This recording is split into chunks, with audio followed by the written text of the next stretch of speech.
Hello, friends, and welcome to Adventures in Pixieland. It is Bible study. We're in the NIV Romans, chapter 13. It's verses 1 through 14, but it's just chapter 13 because that's the whole chapter 13. This one is we've got two different parables going on in here.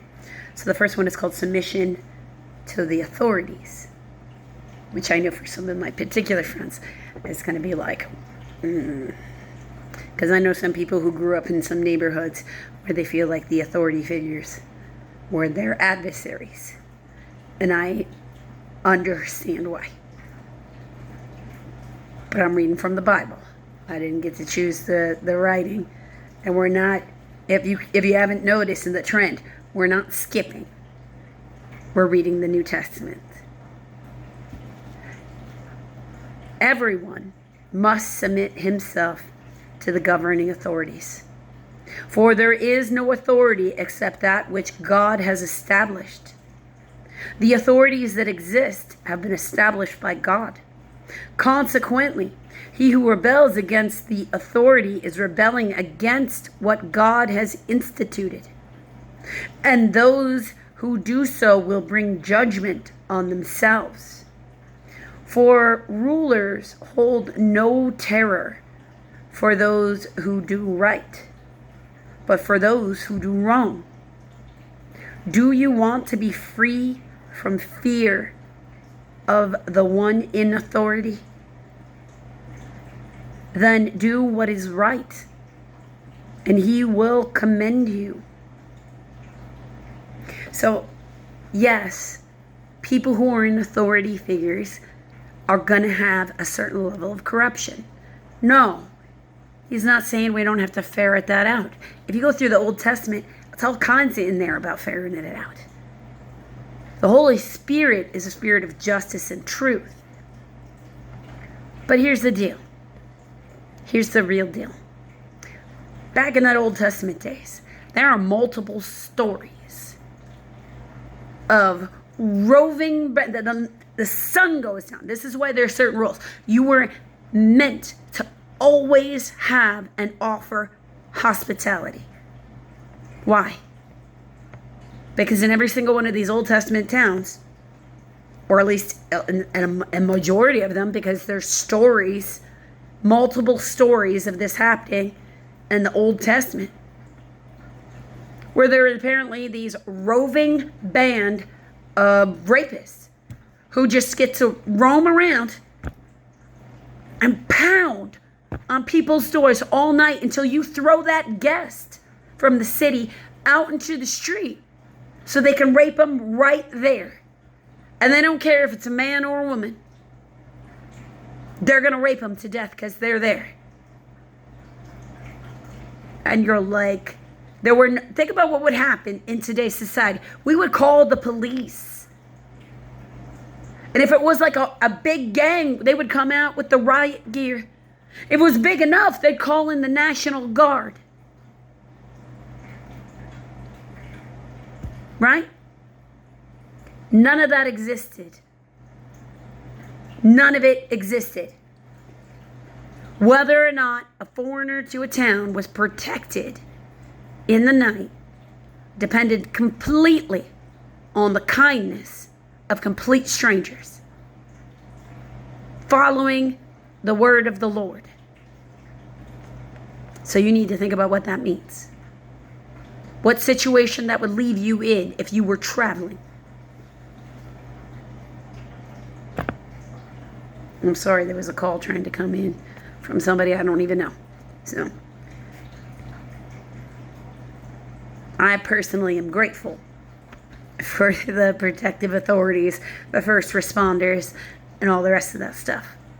To me, they're all light workers. Now, are you going to have corruption? Of course. Because in any place that you put people in charge of other people, the devil's going to find a way in.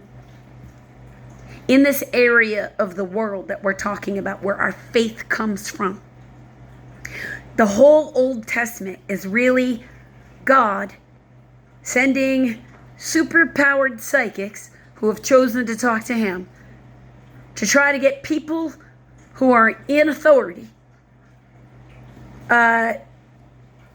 to actually be decent and fight what is really Baal, or I call it Baal, but it's Baal. And then in some of the writings I've seen, there's an apostrophe in there, so to me that wouldn't be Baal, but I pronounce things wrong all the time, and you should listen to the biblical scholars just like me.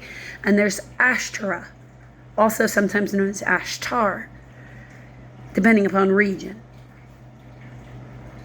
And in the opinion of the writers of the Old Testament, which I have to say I'm in agreement with, but other people's opinions can be what they are. I'm not trying to tell you how to think. You're going to need to decide that yourself. What you're really dealing with there is called chief incubus and succubus energy. Sex demons. People who want to push immorality through sex. They made you burn children in ceremonies to get new children. If you didn't like this child and it didn't look or what, or something was wrong with it and you wanted a healthy baby, you had to burn alive your baby. And they called them God and Goddess. And it's all over the Old Testament with the kings of Jerusalem creating their own priests and setting up altars, sometimes even burning incense to them inside the temple of the Lord. It's exactly why there was dysphoria. So yeah, there were raving bands of creepy, rapey people all over towns in the Old Testament, because that's who was in charge there. That's why Jesus had to incarnate there, because the demons were running around unchecked. And there was no authority figures that were willing to do anything to protect you. That was at the whim of God as far as they were concerned. It's a good thing there were a lot of people that had actually sought their God, like they were actively in the 3D, willing to put in the work to prove to God that they were trying to be a better person. Verse 4. For he is God's servant to do you good. But if you do wrong, be afraid, for he does not bear the sword for nothing. He is God's servant, an agent of wrath to bring punishment on the wrongdoer. Now, in this case, they're talking about much more brutal times in which they had the ability to execute or such with only a certain amount of authority needed. These days, we have separation for that.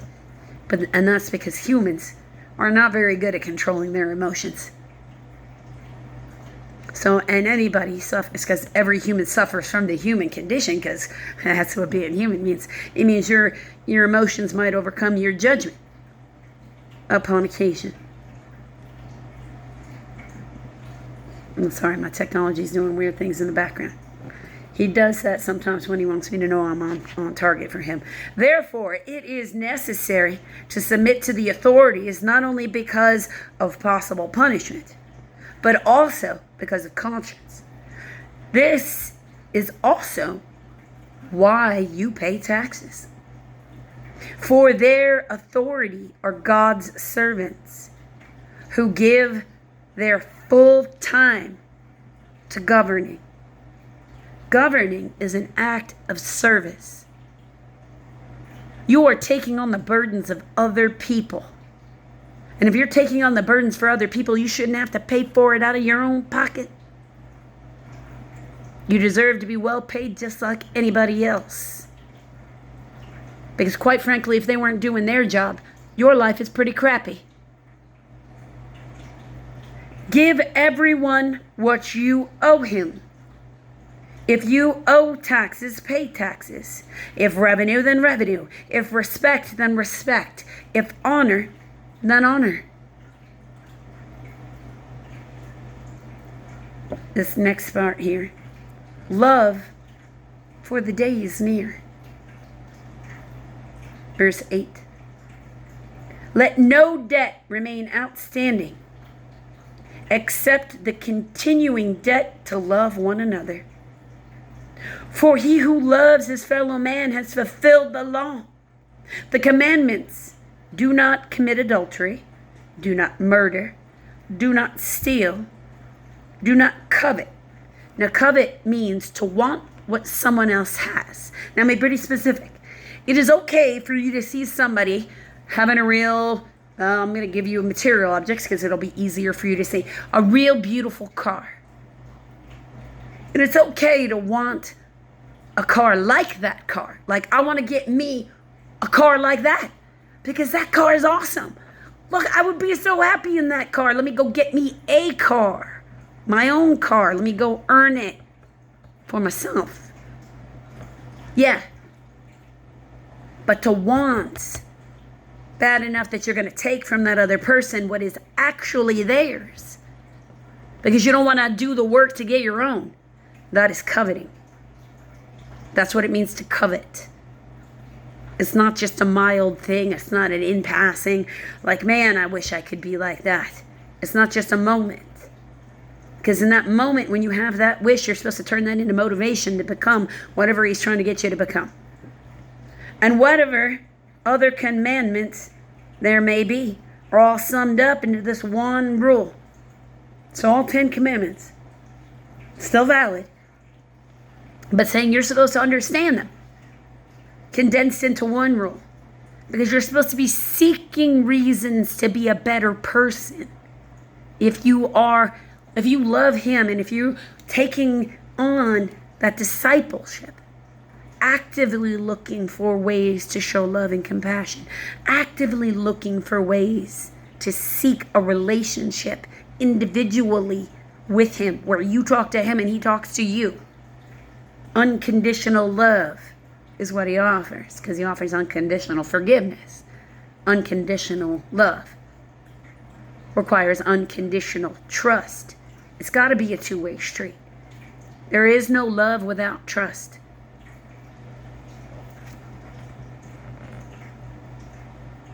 Love your neighbor as yourself. Verse 10. Love does no harm to its neighbor. Therefore, love is the fulfillment of the law. And to do this, understanding the present time. There is no time other than this present moment. There is no point in your past that's better than the present moment that you're in. You have complete control over whether this present moment is amazing or terrible, depending upon how you want to interact with it. The hour has come for you to wake up from your slumber. Wake up. Because our salvation is nearer now than when we first believed. Because the Messiah already came. He came when the world was really at its worst. It was just terrible. I mean, literally, if you were a slave to some of those people in authority, your life could end because you were a party favor, where they thought it was funny to watch you scream as their guests took turns carving skin off of your body, flaying you alive as a punishment. So he came when he had to, because we weren't getting better fast enough. So he can come back whenever he wants, whenever he feels like we're doing bad enough as a group. The night is nearly over. The day is almost here. So let us put aside the deeds of darkness and put on the armor of light. Let us behave decently as in the daytime, not in orgies and drunkenness, not in sexual immorality and debauchery, not in dissension and jealousy. Rather, clothe yourself with the Lord Jesus Christ, and do not think about how to gratify the desires of the sinful nature. Everybody has the ability to sin. The area of the world in this particular part, that was, like I'm just said, it was completely surrounded. Every nation around them was worshiping, giving power to the incubus succubus energy. All of them.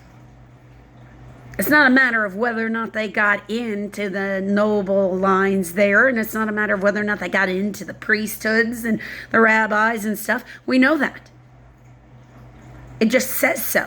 I mean, they're not even pretending. It got in there. It's going to get in any place that it can feed. Whether or not you feed it, it's up to you. It's nobody else's fault. You trust me. I speak to myself as much as you. Other people will say, and I've experienced it this week, will say they lose their temper. And I say that I have temper tantrums because I know I'm a certified hypnotherapist. I'm a minister. I've spent 25 years in the design and the construction. I have a fair hold of science. I've done quite a bit of study of some psychology. I talk to my subconscious mind. Your subconscious mind is in charge of almost everything about you. If you think your conscious mind is where it's at, and that's what you're operating out of, you're out of your mind. You got to be crazy. You would not be able to survive a day, not even close, because you have to literally think, breathe to breathe. And if you have to think, breathe to breathe, how are you going to tell your heart to beat? Your stomach to digest, your brain to think. That's all back of the house programming. It's all subconscious mind. Well, your subconscious mind is from 3 to 7 years old. It is literally your inner child. And if you and your subconscious mind, you and your inner child aren't trying to come together and heal, you're going to be your own worst enemy for the rest of your life. And this is really basically what every therapist anywhere is ever going to tell you. When you get him into alignment, though, that's when he gets in. That's when you've opened the door. And he can clear out the gunk. Because everybody else in the world, me, anybody, it doesn't matter. All they can do is say words to you. Those words are meant to inspire you to be the best version of you that you can be. If they're a minister like me, they don't want you to bend the knee to them. They want you to bend the knee next to them. Because in taking on that role, deciding to wear that hat, what they're promising is they're going to bend the knee to him. And he's going to be in charge of everything. He can have everything. Everything and anyone. If he tells me they're going to pull you out of alignment, they try to get into your head, they're going to do something, any of that. If they're treating you with disrespect, then they can't stay. They change your energy to be like theirs. Because as you go into the ascension, you get more and more sensitive. And you are absorbing. And you start mirroring back to them what they're doing to you. It's natural. In fact, it's a technique. It's literally a therapy technique. You use it on your more stubborn people. The hard-headed ones. The ones where, no matter what you say to them, they got to do it the hard way. I encourage you to be the best version of yourself that you can be. Please, let yourself be cracked open to him. I don't want anything from you. Thank you for watching.